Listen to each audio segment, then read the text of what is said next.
remind me of like a Game 7 championship game when you had Phoenix and you had Dallas doing their thing.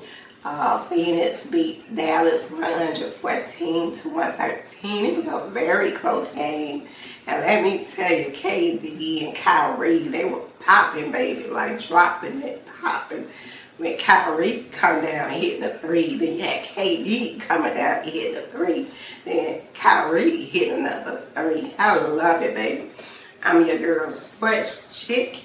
Don't forget to subscribe, y'all, and hit the notification button so you can get all of the videos. But yeah, this game was so electrifying, and I love a crazy, wild game, especially when they get down to the wire.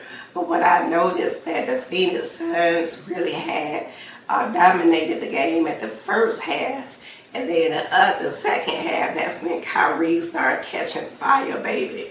He started coming down, popping and locking and dropping them shots, getting down to the court, you know, getting down to the basket. He's driving hard in the paint. He's shooting threes. He's doing whatever he had to do to try to come back. And then you had Luka shooting his perimeter shots.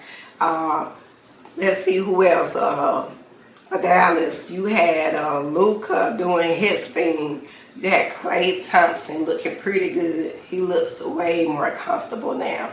He looks very comfortable, like he's acclimated with a program, you know, leaving Steph Curry. You know, that's a big change up. You know, he had to get used to that. And then you had Gafford. Gafford is he's a big diesel. You know, I like his big body. He clogged the middle, prevent anybody from coming in. I like his aggressiveness. And then you had Dinwiddie. He really didn't have that many points, but he still, you know, helped out in the defensive side. Marshall had 18. He played very well. I liked the way he kept being involved, moving the ball. And Kyrie had 29. So the key players, Kyrie had 29 and Luka had 30. But everybody else still did pretty good. But they came up short. But their records still look pretty good. 5-4, not too bad. But Phoenix Suns looking good, baby. They record 8-1. And they looking real good. KD had 26. He just so slick, so smooth when he popped back and just pop it. You know, he really don't have to put too much in it. You know, just like Kyrie. Kyrie is so smooth, so prolific. Both of those players, I love them. I mean, they can really ball. Those are some natural ballers. You know, you really don't have to do too much for them. They can shoot anywhere on the court. And Bradley Beal looking good. He had 15. He looks so rejuvenated. You know, I'm glad to see that he's back, you know, coming off an injury. And I tell people those injuries, no joke. No joke, baby. So once when you get back, you know, you can really tell his whole demeanor. He's ready. He feel good. You know, I can tell everybody the chemistry looked real good on there. And then you had Devin Booker. I didn't even know who Devin was. He looked so different with his hair growing out. Like he had like a mini afro. Looks like it's getting bigger. But yeah, Devin Booker looks good. I always liked that Devin. You know, he's not a real flamboyant kind of player. You know, his game speak for him. You know, he's more flying under the radar kind of player, but he still get the job done. He had 13. Let's see who else. Oh yeah, O'Neal. Royce O'Neal came through big time for Phoenix. And then also you have Nurkic had 15 points. He did a great job doing the wire. And in the early half, you know, he was shooting those perimeter shots. And those three-pointers, you most definitely can have those because they really add the Cool Whip on the pie when you get those three-pointers. And I just love the way how doing the wire at the end of the game, he became very dominant, very aggressive.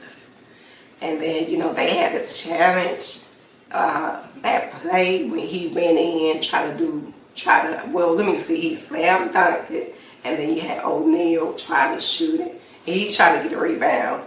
And when he went up, he got fouled. So, you know, Dallas felt like they did foul him, so they had to review it. So they saw that Gafford fouled him, which it was a foul. So they had to add time back on the clock. So they really added more time back because they only had like a minute left. And it went down to 0. And they added like, I think they added like another minute. But anyway, it was a pretty good game after that. And then he had 2 free throws. He missed one and made the other one. So that would put them ahead. I won.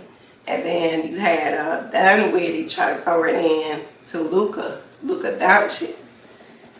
Which I don't know what kind of play that was. I mean, he was just too deep to shoot a 3 that far to try to win a game. And we all know he can shoot. We know he's a 3-point shooter, but it was just too deep.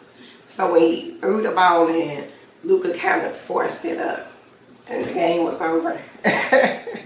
But yeah, I bet Jason Kidd was looking like, you know, he probably didn't want them to run that play. Probably wanted them to run another play, because it just didn't look, it looked like a play that you wouldn't draw up to be that deep away from the basket. I mean, I would have done like a string trick play to get closer to the basket, but hey, it is what it is. But yeah, it really did feel like a championship game.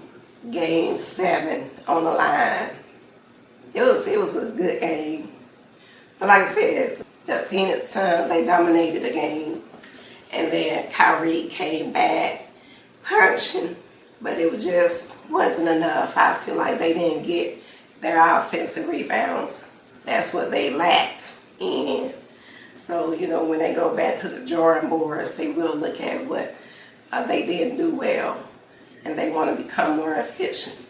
But yeah, but I love it, y'all. I was taking a good old nap. I said, let me get up and watch some of these games. So, I'm your girl, Sportsmanship. Don't forget to subscribe, y'all. And thank you to all of my subscribers, y'all. I'm out.